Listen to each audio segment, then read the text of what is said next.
शुरू करता हूँ अल्लाह ताला के बबरकत नाम से जो नहायत रहम करने वाला है। डियर स्टूडेंट्स, अस्सलाम वालेकुम। आज मैं general mathematics class 9th chapter number 2 को स्टार्ट करने जा रहा हूँ। तो चूँकि आज ये चैप्टर नंबर 2 का पहला लेक्चर है, तो स्टूडेंट्स इस लेक्चर को बड़ी तवज्जो के साथ, बड़े गौर के साथ अगर समाअत करेंगे तो फिर ही उनको सही समझ आएगी। क्योंकि जब भी कोई चैप्टर शुरू किया जाता है, अगर उसके पहले कंसेप्ट को सही तरीके से स्टूडेंट समझ लेता है तो आगे चल के जितनी भी एक्सरसाइजेज होती हैं वो उसके लिए आसान हो जाती हैं। ठीक है, तो लीजिए हम शुरू करते हैं। हमारा आज का जो यूनिट नंबर 2 हम स्टार्ट करने जा रहे हैं, ये बेसिकली ज़कात, उशर और विरासत के ऊपर मुश्तमिल है। ठीक है, और ये जो हमारा टॉपिक है ये बड़ा अहम है। बीइंग अ मुसलमान, हम एक मुसलमान होने के नाते भी इन सारी चीज़ों से हमें रूशनासाई बड़े अच्छी तरीके से होनी चाहिए। तो उस लिहाज से एक तो मैथमेटिकली भी ये इम्पोर्टेंट है, और सबसे बढ़कर जो इम्पोर्टेंट है वो हमारा मजहबी हिसाब किताब इसमें आता है, क्योंकि इसका तल्लुक़ डायरेक्ट हमारे दीन के साथ है, हमारे मज़हब के साथ है। तो इसलिए भी ये बहुत ज़रूरी है इसको समझना। तो इसलिए स्टूडेंट्स ने तवज्जो करनी है। तो ज़कात, उशर और विरासत को तरका भी बोलते हैं, विरासत भी बोल लें। ठीक है जी, क्योंकि ये तकरीबन हमारे पास ये ज़कात और उशर तो तकरीबन एक ही है और विरासत अलग है। लेकिन आज हमारा जो पहला टॉपिक होगा वो होगा ज़कात के मुतल्लिक़। पहले हम ज़कात का कंसेप्ट क्लियर करेंगे, क्योंकि पहली जो इसकी एक्सरसाइजेज हैं वो ज़कात के मुतल्लिक़ा हैं। जब ज़कात की एक्सरसाइजेज ख़त्म हो जाएंगी तो हमारा जो नेक्स्ट टॉपिक होगा फिर वो विरासत का होगा। तो वो जब उस पे आएंगे तो फिर हम पहले उन एक्सरसाइजेज को पढ़ने से पहले हम विरासत का कंसेप्ट क्लियर करेंगे। तो आज हमारा मेन ऑब्जेक्ट जो है वो क्या है? ज़कात। तो मैंने इसकी तारीफ़ पहले ही लिख दी हुई है, गौर से ज़रा सुनिएगा। ज़कात इस्लाम के 5 बुनियादी अरकान में से एक है। आप पहली लाइन को आप गौर से पढ़ लिए, अब सुन भी लिए, और अब इसकी थोड़ी सी मैं तशरीह कर दूं कि चूँकि हर मुसलमान ये जानता है कि हमारा जो दीन है, दीन इस्लाम, ये बुनियादी तौर पर इसके 5 स्तून हैं। पिलर कह लें, स्तून कह लें, अरकान कह लें। उन 5 अरकान में से ये जो ज़कात है ये इसका नंबर 3 है। यानी ज़कात जो है ये तीसरे नंबर पर आने वाला रुकन है। अगर इन 5 अरकान में से हम कोई भी रुकन मिस करते हैं तो हम मुसलमान कहलाने के हकदार नहीं हैं। ज़कात इस्लाम के 5 बुनियादी अरकान में से एक है। ज़कात वो रकम होती है जो कि एक साहिब निसाब मुसलमान दी गई शरह पर गुरबा में, गरीब की जमा गुरबा, और ज़रूरतमंदों में बज़ाते खुद या इस्लामी रियासत के ज़रिए साल में एक बार अदा करते हैं। अब इसमें 3-4 चीज़ें ऐसी आ गई हैं जिनको समझना बहुत ज़रूरी है। पहला लफ्ज़ इस्तेमाल किया गया है साहिब निसाब। ठीक है, क्योंकि ज़कात हर मुसलमान पर फ़र्ज़ नहीं है।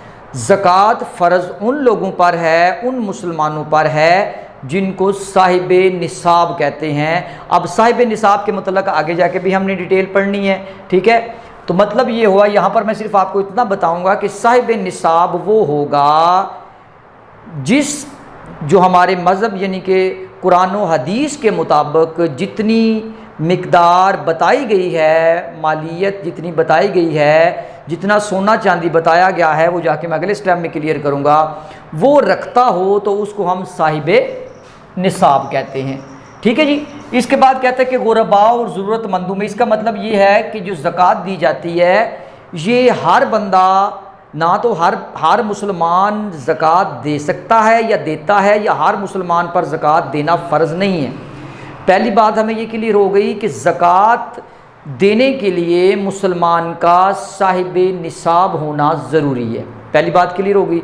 दूसरी बात यह है कि जब वो ज़कात देनी है तो वो ज़कात देने के लिए भी एक क्राइटेरिया बनाया गया है कि किन मुसलमानों को ज़कात देनी है। ये नहीं कि उसके लिए कोई तरीक़ाकार नहीं है, जिसको मर्ज़ी बंदा ज़कात दे दो, ऐसा नहीं है। तो कुरान व हदीस की रोशनी में ज़कात देने के लिए ऐसे लोगों को मुंतखब किया जाता है जो गुरबा भी हों या ज़रूरतमंद हों, यानी वो गरीब हों और ज़रूरतमंद हों, उनको ही ज़कात दी जाती है, वही ज़कात के मुस्तहिक होते हैं। ठीक है जी, पहली जो टर्म एंड कंडीशन है वो आपको समझ में आ गई। इसके बाद अगली क्या है कि बज़ाते खुद या इस्लामी रियासत के ज़रिए। आप देखें आप बजाते खुद बनफ्स नफीस भी किसी ज़रूरतमंद को या किसी गरीब को ज़कात डायरेक्टली भी दे सकते हैं। लेकिन अगर आप जिस तरह ये लिखा हुआ इस्लामी रियासत, यानी इसका मतलब ये हुआ कि अगर आपने रियासत के ज़रिए देना है, यानी गवर्नमेंट के ज़रिए आपने अपनी ज़कात गुरबा तक पहुँचानी है, तो उसके लिए फिर शर्त ये है कि उस रियासत का इस्लामी होना ज़रूरी है। ठीक है, उस रियासत में जितने भी कवानीन चल रहे हों वो इस्लाम के मुताबिक चल रहे हों। तो एक तो तरीक़ाकार खुद हो गया कि आप बजाते खुद दे सकते हैं। दूसरे नंबर पे इस्लामी रियासत के ज़रिए साल में एक मरतबा अदा करते हैं। अब अक्सर आपने देखा होगा कुछ लोग जो हैं वो अपने पैसे बैंक्स के अंदर रखाते हैं, बैंकों में उनके डिपॉज़िट होते हैं। ठीक है, तो अक्सर ये मेरी बात को वो लोग इसकी तस्दीक करेंगे, वो स्टूडेंट्स, अगर स्टूडेंट्स के अपना कोई अकाउंट नहीं होगा तो स्टूडेंट्स के अब्बू या बड़ा भाई जो है वो अक्सर ये ट्रांजैक्शंस बैंक के साथ करते होंगे, बैंक में लेन देन उनका चल रहा होगा। तो साल में एक दफ़ा जो है बैंक वाले जो है वो खुद ब खुद ही उसकी मालियत में से ज़कात दे देते हैं। तो ये जो बैंक ज़कात अदा करता है वो पैसा आपका ही होता है, लेकिन बैंक ज़कात अदा करता है तो वो आप उस बैंक के ऊपर ट्रस्ट करते हैं और वो बैंक इस्लामी रियासत के अंदर बैंक वाक़या है, तो वो बैंक भी आपकी ज़कात जो है वो दे देता है। ठीक है जी, एक तो ये तरीक़ाकार हो गया। और अगली बात उसने ये बताई है कि साल में एक बार, यानी इसको ये समझना है कि ज़कात हर 6 महीने बाद नहीं या हर 3 महीने बाद नहीं, बल्कि इसके लिए एक फ़िक्स ड्यूरेशन है, हर साल बाद जो है वो ज़कात काटी जाएगी। ठीक है, अब यानी कि जो मैंने ऊपर तारीफ़ आपको पढ़ाई है, इस तारीफ़ में आपको कुछ चीज़ें क्लियर हो गई होंगी।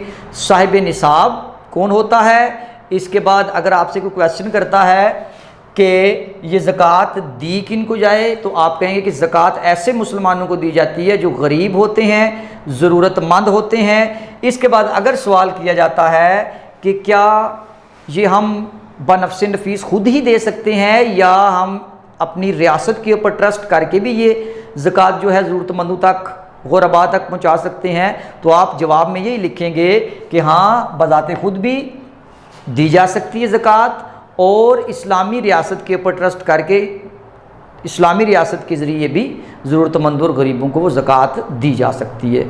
ठीक है जी, इसके बाद आगे अगर आपसे सवाल किया जाता है कि ये इसकी ड्यूरेशन क्या है, यानी ये साल में या 2 साल बाद या कितने अरसे बाद दी जाती है, तो आपने ये कहना है कि ये साल में एक मरतबा दी जाती है।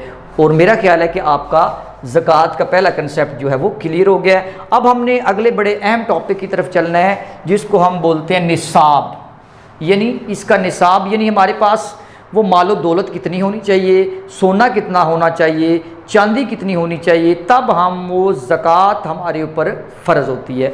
अब गौर करिएगा, मैंने लिखा है कि एक मुसलमान 1 साल तक अपनी मलकियत में 7.5 का मतलब हो गया 7.5 तोला। अगर 7.5 तोला होगा तो उसके अगर हम ग्राम बनाते हैं तो 86.1562 सोना या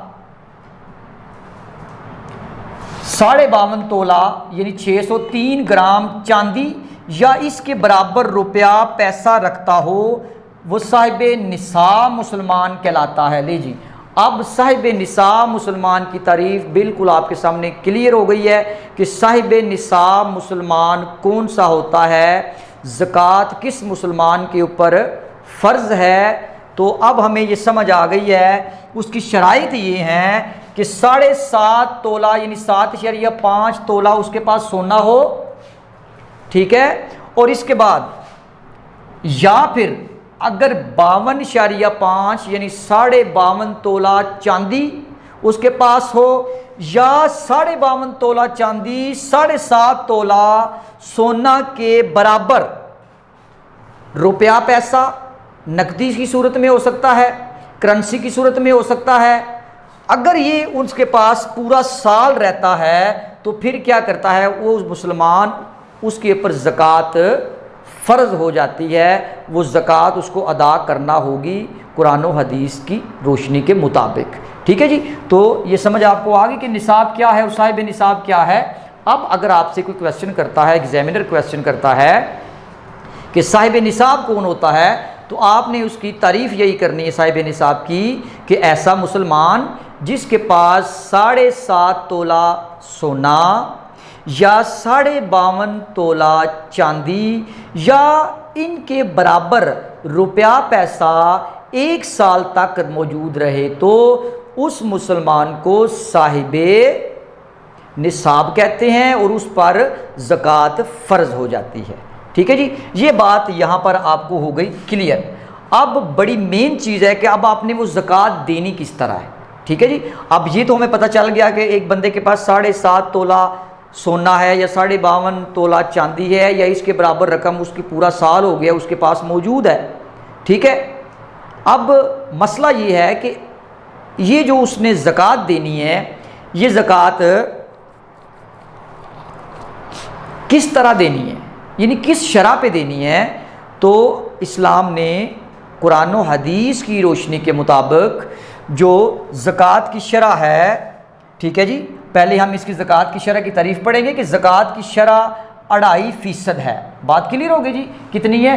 2.5%, यानी हर 100 के पीछे आपने 2.5 रुपये ज़कात देनी है। ठीक है, या सामान या रुपया आपके पास जो 1 साल तक पड़ा हुआ है उसका 40वां हिस्सा देना है। समझ आ गई? 2 कंडीशन है इसमें, यानी 2 तरीके हैं। पहले नंबर पे तो आप ये तरीका अडॉप्ट कर सकते हैं ज़कात की शरह का, बिल्कुल आसान, के 2.5%, यानी हर 100 के पीछे आपने 2.5 रुपये ज़कात अदा करनी है। या फिर सामान या रुपया पैसा है आपके पास तो आपने फिर क्या करना है, इसका 40वां हिस्सा देना है। ठीक है जी, तो ये ज़कात की शरह है। जब भी आपने ज़कात देनी है तो इस 2.5% को या सामान या रुपया पैसा के ऊपर आपने ज़कात देनी है तो फिर 1/40 यानी कि 40वें हिस्से को अपने जहन में रखना है। ये बात आपको क्लियर हो गई होगी। अब आखिरी बात आप जहन में रखिएगा कि ज़कात की इक़साम क्या है। ठीक है जी, अब देखिए ज़कात की इक़साम यहाँ पर 2 हैं। 2 तरह की ज़कात होती है, यानी कि 2 तरह की, जो दौलत कह लें या माल व असबाब कह लें, 2 तरह के माल व असबाब आपके पास हो सकते हैं, पर उन दोनों में से ही ज़कात दी जाती है। अब देखें जी, ज़कात की 2 इक़साम है। पहली किस्म में लिखी हुई है गैर ज़ाहिरी दौलत, इंग्लिश में इसको बोलते हैं अनएक्सपोज्ड वेल्थ, यानी गैर ज़ाहिरी से ज़ाहिर हो गया कि यानी इसमें ऐसी दौलत का जिक्र किया गया है जो दौलत ज़ाहिरी किसी को नज़र नहीं आती। मिसाल के तौर पर आप मेरी जेब में कितने पैसे हैं, मेरे वॉलेट में कितने पैसे हैं, आप में से कोई भी नहीं बता सकता। ठीक है, कि मेरे पास कितने पैसे हैं, तो ये तो होगी अनएक्सपोज्ड, यानी कि जो ज़ाहिरी नहीं है। मेरे बैंक में कितने पैसे पड़े हुए हैं, मेरे घर में कितने पैसे पड़े हुए हैं, वो कोई भी नहीं बता सकता। तो इसलिए इसको बोलते हैं, इनको इनविजिबल कह लें या गैर ज़ाहिरी कह लें या अनएक्सपोज्ड वेल्थ कह लें, यानी ऐसी दौलत जो आपको ज़ाहिरन आंख से नज़र नहीं आती। ठीक है जी, एक तो इसकी ये, इसके ऊपर गैर ज़ाहिरी दौलत आपके पास ऐसी इतनी दौलत पड़ी हुई है, ठीक है, जो बराबर किसके है, 52.5 तोला चांदी के या 7.5 तोला सोना के बराबर है और पूरा साल आपके पास पड़ी हुई है, तो आपने हर सूरत में ज़कात अदा करनी है बींगा मुस्लिम। ठीक है जी, इसके बाद नेक्स्ट कहता है दूसरी किस्म इसकी क्या है, ज़ाहिरी दौलत, यानी एक्सपोज्ड वेल्थ, यानी ये सिंपल सी बात है कि ऐसी दौलत जो आपको या किसी को भी नज़र आ रही होती है। मिसाल के तौर पर मेरे पास मोबाइल फ़ोन है, ठीक है, मेरे पास गाड़ी है, यानी ये सारी चीज़ें मेरे पास मतलब माल मवेशी हैं, ये सारी चीज़ें जो है ज़ाहिरन हर बंदे को नज़र आ रही होती हैं, तो इस किस्म के ऊपर भी ज़कात जो है वो लागू होती है, जिसको हम बोलते हैं ज़ाहिरी दौलत या एक्सपोज्ड वेल्थ। ठीक है जी, अब देखते हैं, मैंने जिस तरह मिसाल दी है कि गैर ज़ाहिरी दौलत में तो आपको रुपया पैसा आ गया जो आपको मतलब किसी को भी नज़र नहीं आता। ठीक है, लेकिन जो ज़ाहिरी दौलत है वो ऐसी दौलत है जो कि हर बंदे को नज़र आ रही होती है। ठीक है जी, तो ज़ाहिरी दौलत में जो आएगा वो क्या आएगा, ज़ाहिरी दौलत में आएगा आपका ज़राई सामान, भेड़ बकरियाँ, ऊँट, मदनियात, यानी ये सारी चीज़ें लोगों को जो नज़र आ रही हैं, ठीक है, वो ज़ाहिरी दौलत पे और इसके ऊपर भी आपने ज़कात अदा करनी है। ठीक है जी, हाँ जी। अब सवाल ये पैदा होता है, एग्जामिनर भी पूछ सकता है आपसे कि ज़कात किस किस चीज़ पे लागू नहीं होती, तो वो भी गौर करिएगा। आपने जवाब में क्या लिखना है कि ज़कात ऐसा माल जो आपके इस्तेमाल में हो। उसकी मिसाल ये है कि मिसाल के तौर पर आप मोबाइल फ़ोन बहुत एक्सपेंसिव यूज़ कर रहे हैं लेकिन वो आपके ज़ाती इस्तेमाल में है, तो उसके ऊपर ज़कात लागू नहीं होगी। इसके अलावा मशीनी आलात, ठीक है, अब मिसाल के तौर पर आपने कारखाना रखा हुआ है, वहाँ पर आपने मशीनी आलात रखे हुए हैं जिनसे प्रोडक्शन हो रही है, ठीक है, तो उन मशीनी आलात, वो चाहे जितने भी महंगे होंगे, उन मशीनी आलात के ऊपर कोई जो ज़कात है वो लागू नहीं होगी। इसके अलावा आप ख़ाम माल लेके आते हैं, ठीक है, अपनी कारखाने के लिए या किसी भी ज़रूरत के लिए ख़ाम माल लेके आते हैं, उस ख़ाम माल के ऊपर भी किसी किस्म की ज़कात लागू नहीं होती। इसके अलावा आपने कारखाना बनाया हुआ है, कोई फैक्ट्री बनाई हुई है, तो उस फैक्ट्री या कारखाना की जो इमारत है, जो बिल्डिंग है, वो जितनी भी मालियत की होगी उस इमारत या उस बिल्डिंग के ऊपर ज़कात लागू नहीं होगी। और मैं उम्मीद करता हूँ कि आज आपको ये जो ज़कात का टॉपिक मैंने आपको क्लियर करवाया है, आपको अच्छी तरीके से इसकी समझ आ गई होगी और आपने इसमें जो 3-4 चीज़ें हैं वो ज़हन नशीन कर लेनी है। ख़ास तौर पे मैं रिपीट कर रहा हूँ, उसमें क्या है कि साहिब निसाब किसको कहा जाता है, ठीक है, साहिब निसाब होने के लिए सोना और चांदी की मिकदार कितनी होनी चाहिए, रुपए पैसे की मिकदार कितनी होनी चाहिए, इसका अरसा कितना होना चाहिए, ठीक है। ये क्वेश्चन आपने अपने माइंड में पहले लेके आने हैं, फिर खुद ही उसका आंसर आप करेंगे तो आपको इसकी समझ आ जाएगी, ठीक है जी। और इसमें बड़ी अहम चीज़ है जो ज़कात की शरह है, वो शरह आपने याद रखनी है 2.5%, ठीक है जी।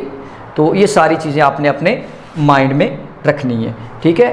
तो इंशाल्लाह ताला मैं अब नेक्स्ट इसका जो हम एक्सरसाइज शुरू करेंगे उसके अंदर आपको एग्जाम्पल भी मैं दूंगा और डायरेक्टली हम एक्सरसाइज को स्टार्ट करेंगे। तो इसी के साथ इजाज़त चाहता हूँ। अल्लाह आपका हामी नासर।